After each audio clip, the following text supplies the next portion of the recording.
This podcast is supported by listeners like you. We're grateful for your tax-deductible donation at newthoughtphilly.org or the link in the episode description.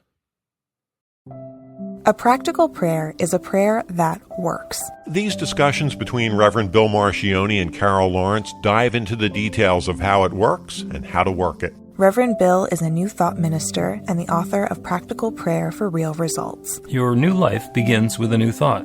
Carol Lawrence is on a spiritual quest, finding the New Thought teaching after decades on the pulpit in 3 different traditional denominations. I've got some questions. Together, they're exploring the philosophy and activities that come together from many of the world's religions to create the practical spirituality that is New Thought.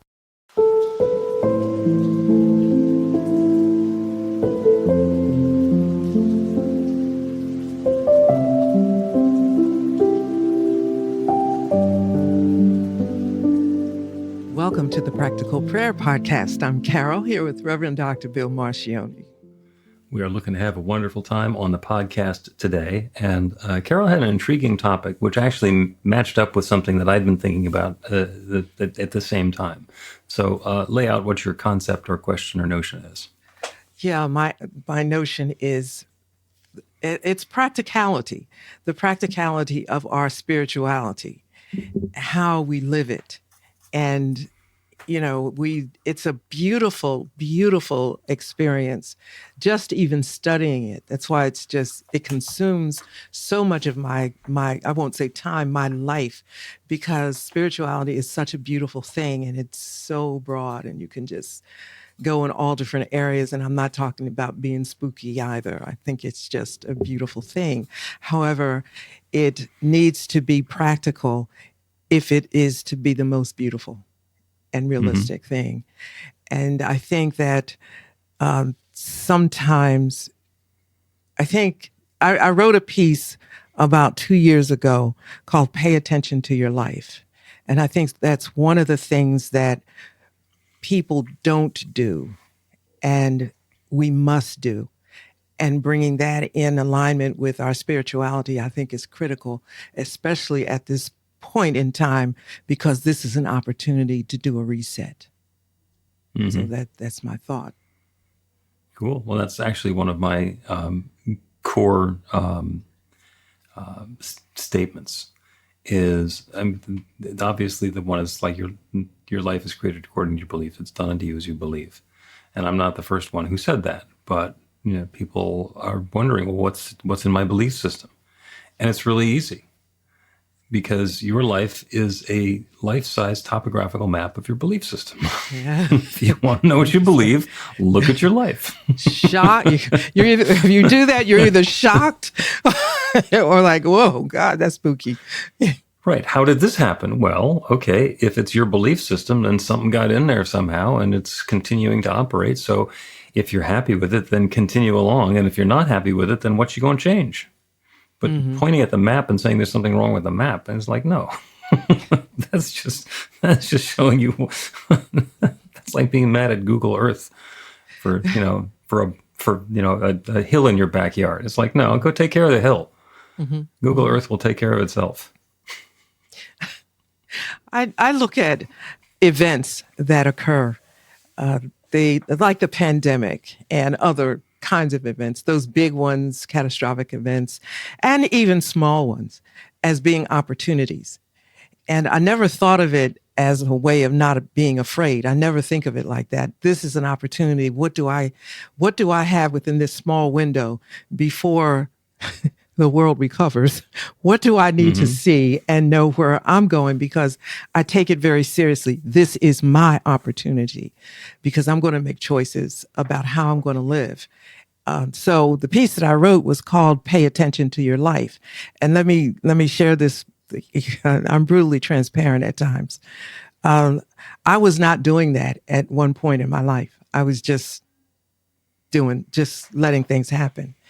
And I ended up in a situation that was so critical, and only because I wasn't paying attention. It wasn't something that I couldn't, I'm a hugely capable person. That's not my ego talking. I'm hugely capable. And listen, I'm good and grown. I'm well educated. I'm well educated and well experienced in my work life. And I'm saying that not to say I'm a great person, not to say I'm better than anybody else, to say clearly I am capable of doing better than I had done at that point. So I wasn't paying attention, and I should have been. And I caught myself in a situation. So I said, okay, I'm going to, do what I need to do to back up and reset. Wonderful. Life is great, but I will never, ever do that again. And I see in a situation like the one that, that we're in now, the larger narrative of life that we're in now, many people have not paid attention to things. And then you have a, oh my God moment. Paying attention to your life is not sexy. It's not one of those things like, hey, let me get up this morning and pay attention to my bank account, my investments and come on. There are things that we would much rather do. But when you don't do that, life keeps going on, things keep going on. And when crisis moments come, and they're going to come, you're scrambling. And scrambling is not a good thing because you don't think clearly. There's fear that's all wrapped up in that. And so I'm telling this story because I think that if we look at this time, because this too shall pass, if we look at this time as an opportunity to learn, reset, understand what we need to do going forward, we'll come out of this with a sense of empowerment and strength to go forward again. Slaps, yeah. Battered and bruised, yeah. What's the other thing? Collateral damage, yes. We may be those who are able to, like the disciples on that boat with Jesus, right? The storm came and all of that. And they got to shore. They were wet and bruised and hungry and messed up, but they made it. So next time, I'll bet they'll check the weather, but I'm just saying. Or do something. Yeah. So, so it's like paying attention in the good times, being smart all the time, and I'm not saying this from, this is what you ought to do. I'm saying this from a place of where I had to recover from, and I should have never been there. So here, life deals us another blow. And, there it is. All right. So there's, and to quote my friend Carol, that's a lot. Yeah. That's a lot. Yeah. You should have known better. Shoulda, woulda, and coulda. The ways that we blame ourselves for not knowing something then that we have learned since then. By the same token, I have described experience as that which lets us recognize a mistake as we're about to make it again. And to say, oh, I don't want to do that because we had the experience. So when you say that you should have known better, it's like you didn't. You went into that. And you now know that when a situation like that presents itself, paying attention is really helpful for you because it empowers you to make a decision that's going to be more life-affirming or supportive for yourself or your family or your lifestyle or your career, whatever it is that you're paying attention to. Keeping that in mind, there is the notion of the first aid kit. Now, a lot of people have a first aid kit. Some people have one in each car and one in the medicine cabinet or at home, and there's another one here and another one there. And I'm not going to ask you if you have a first aid kit. Because some people have them and some people don't have them. And I have first aid kits. And I periodically need to go and check them and make sure that all the stuff in them hasn't expired. Because that's a wonderful reminder that I haven't needed it since I got it. And isn't that great? To have emergency supplies and to be able to address a problem that never came along. So then you look at that as, well, was it worth having a first aid kit? Because I didn't need it. Because the aspirin or the that antiseptics or whatever's in there, have all gone bad. They've gone past their useful date, so now I got to throw them away. So that's just a waste. Well, is it a waste? Or is the act of being prepared and making sure that I'm equipped in the case of an unforeseen event, is that going to be helpful? There are some people who are involved in this new thought teaching that say it's the consciousness of a first aid kit is a problem, because that's the consciousness of a problem. You buy a first aid kit, it's because you're anticipating there's going to be a problem. And, they want to say, I'm not going to do that. I'm just going to know that there's not going to be a problem. It's like, yeah, that's not the way life works. We don't get to plan it down to that level of detail, because maybe I'll be fine, but it'll be helpful to have a first aid kit because of somebody who came over to visit. Or somebody, in the parking lot where I happen to be picking up my groceries, they fell and got a boo-boo, and me having the supplies on hand means we don't have to wait and something gets to be taken care of. And it doesn't necessarily have anything to do with my consciousness other than being helpful and being prepared. And all of that started. My mom had a first aid kit since as far back as I can remember. And my brother and I, both of my brothers and I, kept on damaging ourselves and each other. So it was good that we had it. She had her own little custom one. She knew the sorts of things that she needed to have a lot of. And then I got into the Boy Scouts, and that's all about, here, learn to do first aid, learn to do pack and use a first aid kit. And every once in a while, it's been helpful to have that knowledge. If I need to, I can rescue somebody who's drowning. I don't want to.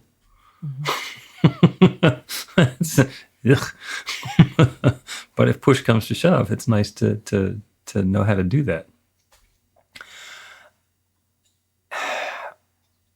And then there's the notion of getting more a little to the point of what the medical profession calls triage. So triage is when you look at a situation and you make some immediate evaluations about it. And triage is basically, these are the people who can wait.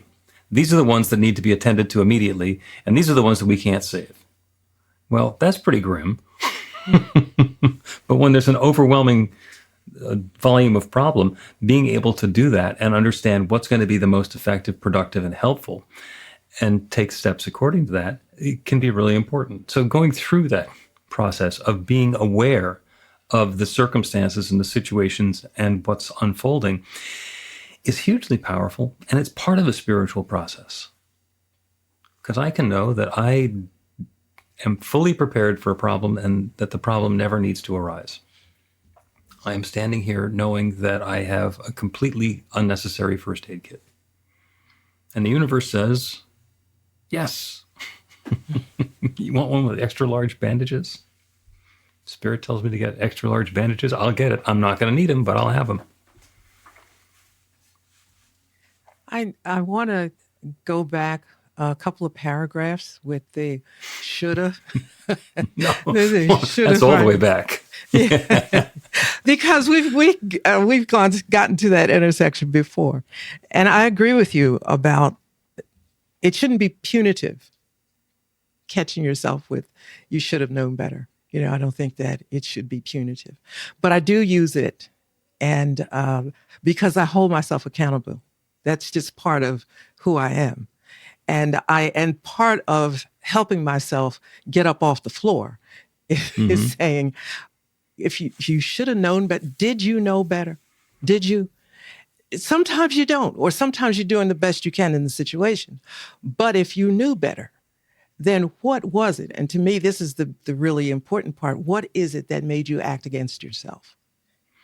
What's down there in your subconscious mind? And it's like, it's a self-sabotage thing as well. It may be long-term self-sabotage, but nonetheless, I don't think you should stay there. And I'm not suggesting anybody else do that, but I'm saying that for me, it's important to know this is the kind of thing that, why'd you let this happen? What were you doing? And sometimes I get a very clear answer that tells me, yeah, I was giving too much attention to something else. I'm not beating myself up, something else. Or, Carol, and I've done this. Don't fall out your chair. Okay. You ready? Carol, that was dumb. Good. That was just stupid. And why you do that? And so even that is somewhat amusing because I'm talking to me who knows me. And the Bible says, and I dare to quote it, it says, in this world, you're going to have tribulations. You're going to have them.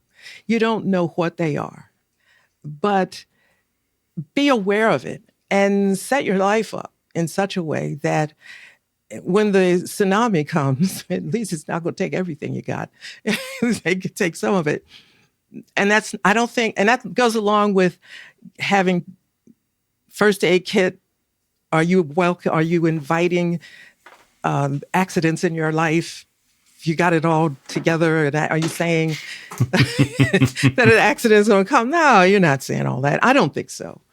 But I do think that we should treat ourselves as adults with our adult life. And now, having said that, that sounds like, scolding, which it is. I promise it isn't. We're in a place right now where there are enormous changes that are taking place.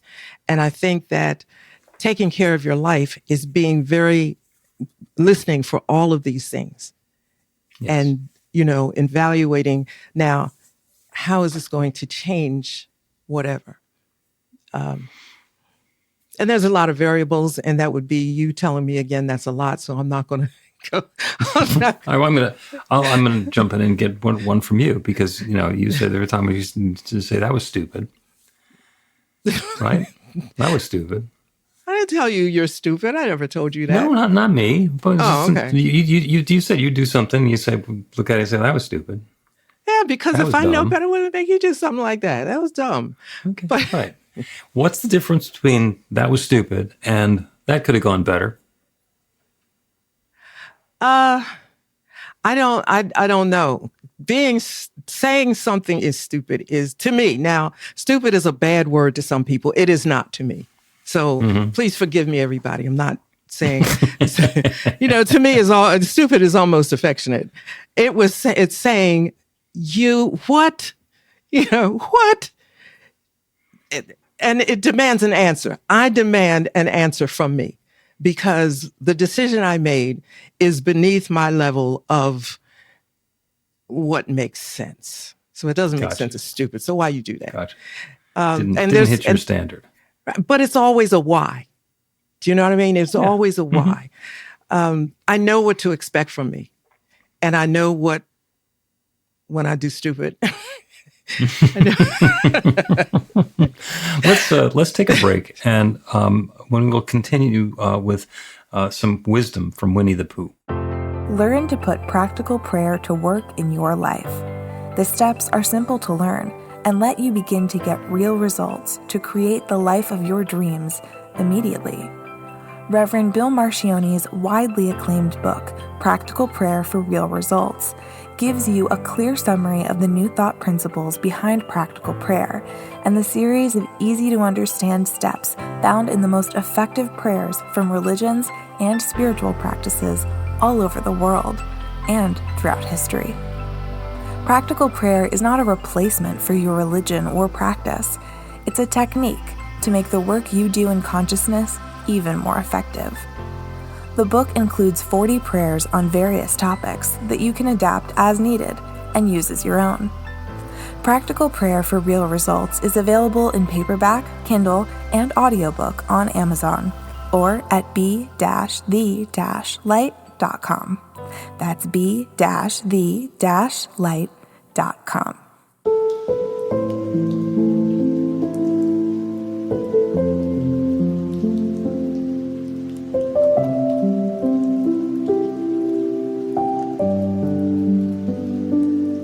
Welcome back to the Practical Prayer Podcast. I'm Carol. We're here with Reverend Dr. Bill Marcione. And I promised some wisdom from Winnie the Pooh.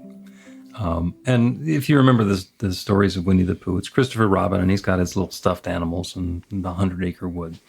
And in the very beginning of the book Winnie the Pooh, Pooh is described as a bear of very little brain.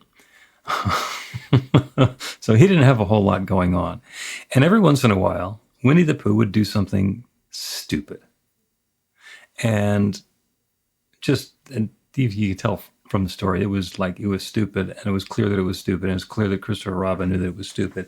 And Christopher Robin would just say, "Silly old bear." Just completely letting poo off the hook. Silly old bear. Now, I've periodically, when I've gotten really judgmental and critical of other people, is I've changed it from like what an idiot they are to silly old bear. And I've worked my way out of that as well, because that, in my mind, can be equally demeaning, but it takes a lot of energy out of it. And if I do something that's particularly ill-advised, and instead of saying something like I was stupid or, oh my God, what an idiot, I can't believe you did that, you fool, I just say, silly old bear, stumbling through life and making a poor choice. It changes the energy of it. And mostly what we want to do is we want to leave room in our practical approach to life for spirit to participate. And if we're so busy judging what's going on and trying to figure out ahead of time what we need to do, then we can be completely overwhelmed and paralyzed and not leave any room for spirit in there. And it's not like spirit's not going to be there, but spirit is going to let us make our own bad decisions and then learn from them later. So it can be very helpful to leave that space, to leave some room for spirit, to shut the ego mind up just for a few minutes so that the divine voice within actually gets a chance to say something. I think I know what you're. I think I get it, but I got to hold up my end, and I think we're saying the same thing, but probably I tend to be a little more harsh. Probably you probably think I'm harsh. There are a lot of people who had. But you let me finish. Okay, so sorry, I don't mean to sound like, if it sounded like I'm leaving spirit out of it, because there's a prayer that I always pray. Now it's either a prayer or a line, whatever you want to call it. This is what it is. I know nothing. Now what can I know? Yep. Now, so that leaves huge room for spirit to tell me anything, but it is important to me to acknowledge where I am at this point and how I got here, because if not, it could get me again, or I could allow that to get me again. I'm responsible for myself, in terms of the co-creative process or journey or whatever however you wish to state it. And I cannot downplay it when spirit has given me so much. I'm responsible for that which I've been given. And I need to hold myself accountable for that, because I'm going forward. And I need to be able to go forward with a sense of confidence in myself, even though I'm saying, I know nothing. Now, what should I know? Because right now I look at this, the larger narrative that we're in now as an opportunity. And so I know nothing means show me what I need to know and how I need to proceed. And that's what I mean, Right. You got it. Like I do, sure. And beautifully said. And you're leading kind of in the same direction where I was going, because I have seen for a lot of people, especially with the overwhelm of what's going on in the news and the government and wars going on in various places all over the world, of people just saying, I can't deal with this anymore. I'm not paying any attention. So, and the high-minded, I'm so sophisticated statement is, yes, I'm just not paying attention to the news. And that's like saying, I know nothing, and I'm good with that. and the first part, I know nothing, is huge, because we let go of our attachment, our ego's attachment to thinking we've got it figured out. But it's part of a two-step. The second one is, now what can I know? And that invites in that awareness. I know nothing. I haven't been watching the news. I know nothing. Now what can I know? And if the voice says, turn on the ABC Nightly News, then do it. Pick up a newspaper. Look at the Associated Press, website or widget or whatever you want to. Just, what's going on? What needs my attention? What is the context for me continuing along in my oblivious little life? Exactly. Yeah. I know nothing, but now what can I know? That's huge. That is absolutely huge. Wonderful. It is. It's a deliberate releasing of your ego or stepping aside from it. I don't think that you can kill it, because it keeps cropping back up, but it's it's tightening the noose or the chain on it. And so I have 3 grown children. They don't live with me, obviously. I pretty much know their level of participation in the pursuit of knowing what's going on.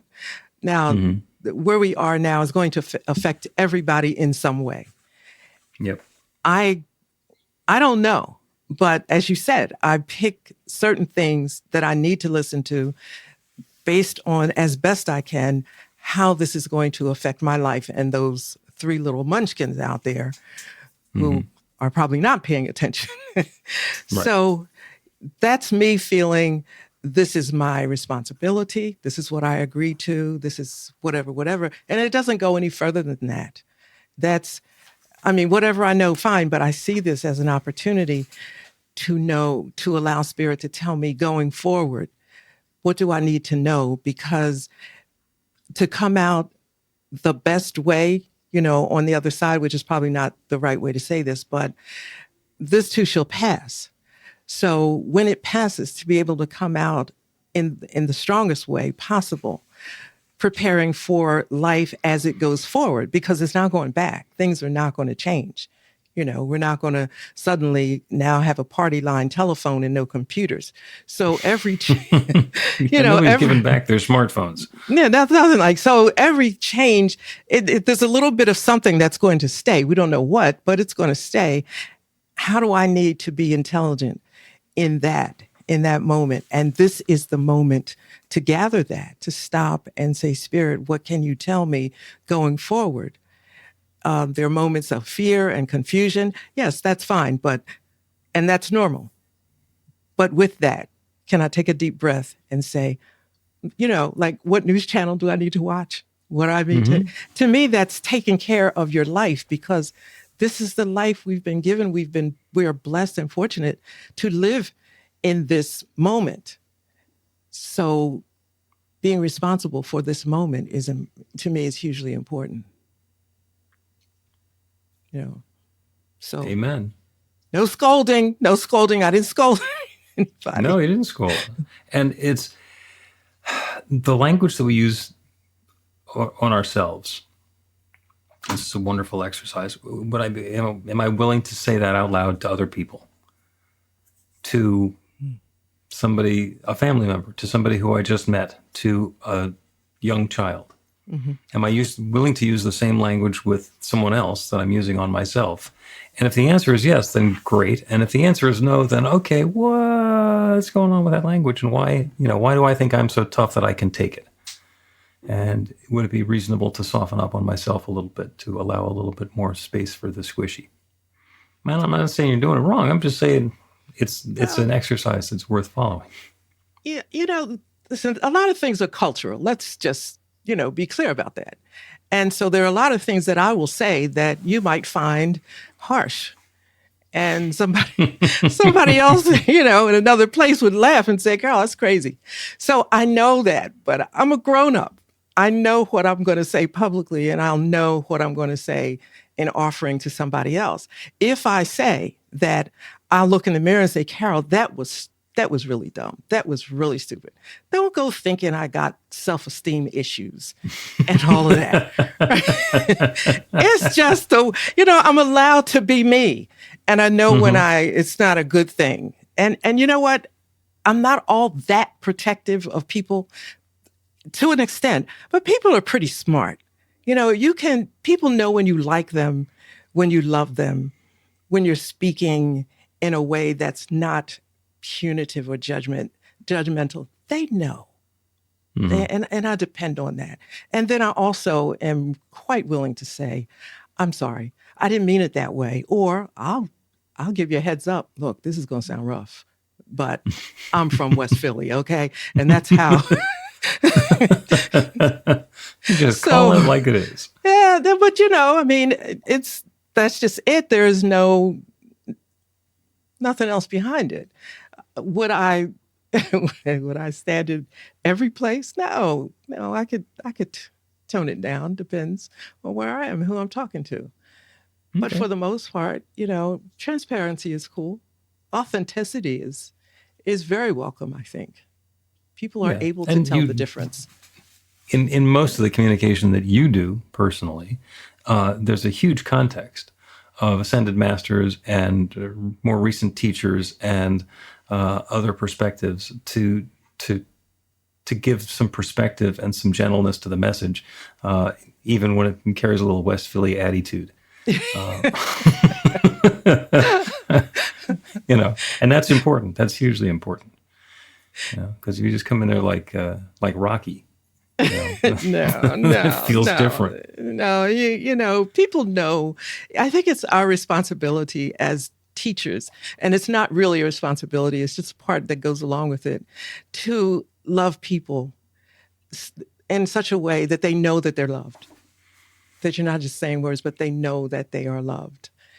And I was saying something to somebody recently, and I said something about scolding, and they said, no, I know I came for my scolding because I know you love me. And I laughed. I laughed about that because, authenticity is very important. And that's how people know that they're loved, when they get to experience you that way. So I probably to Bill Marcioni, I might be abrupt. But I promise you I'm not. Yeah. Let's take another break, and you have queued up a perfect prayer to close the episode with.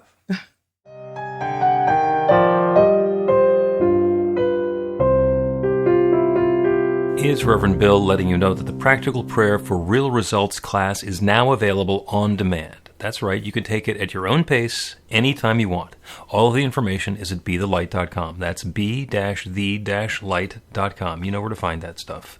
The class is 5 lessons, broken down into 18 modules, and you can take them at whatever pace is comfortable for you. As you work through the process, it starts out with the theory, goes into the practice, there are experiential activities and exercises, and at the end of the program, you will wind up with an understanding of how practical prayer works, and a practical prayer for yourself that will work to create transformation in your life. And as you know, it works for everything. Take a look at the class online at bethelight.com. There's a sample lesson so you can see how the class is going to work for you, and then dive in. The great news is it's on sale now. You can register and save $20 off of the regular price. I'm looking forward to seeing you in class.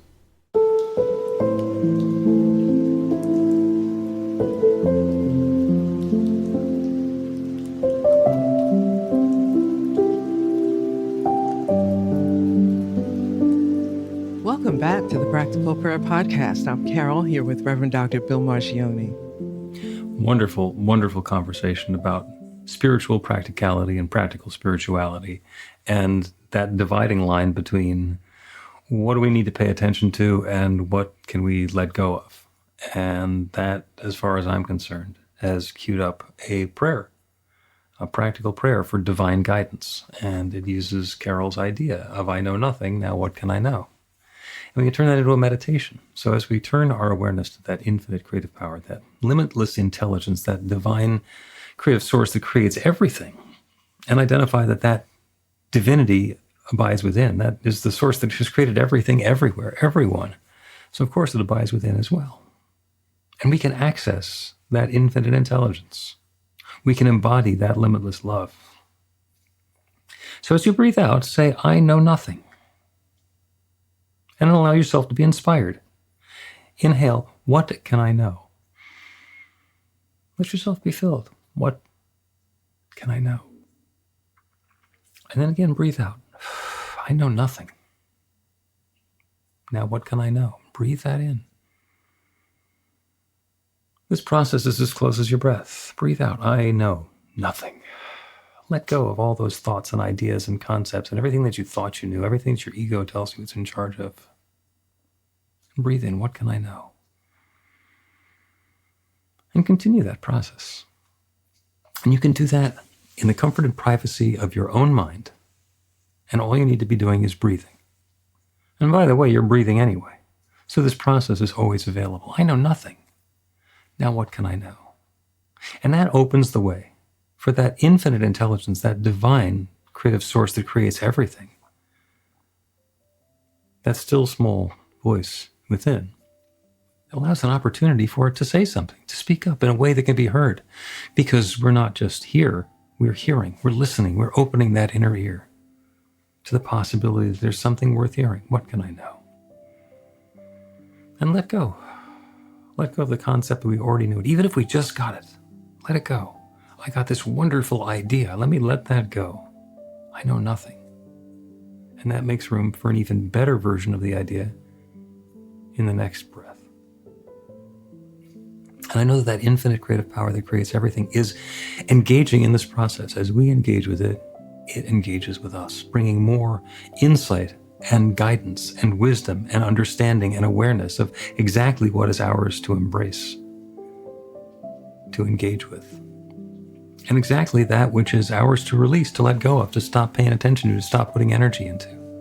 That guidance is unfolding right now for each one within the sound of my voice in our own particular way.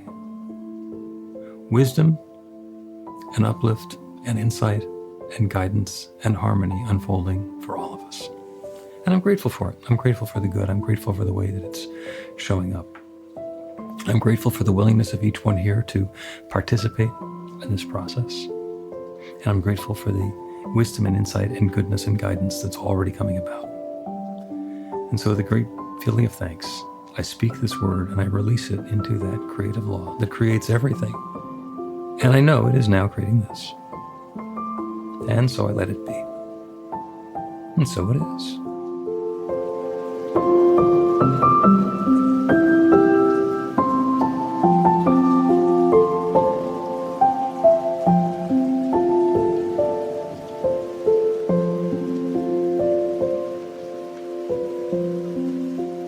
The Practical Prayer Podcast with Reverend Bill Marcioni and Carol Lawrence is a production of BeTheLight.com. be-the-light.com. where you can find more information about practical prayer for real results. Our theme is by Music of Wisdom. You can learn about the spiritual community of New Thought Philadelphia with daily guided meditations, Weekly celebrations of spirit and Reverend Bill's classes in practical spirituality at newthoughtphilly.org.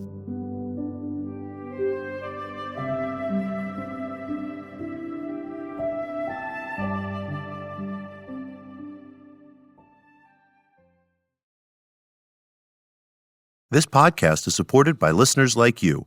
We're grateful for your tax-deductible donation at newthoughtphilly.org or the link in the episode description.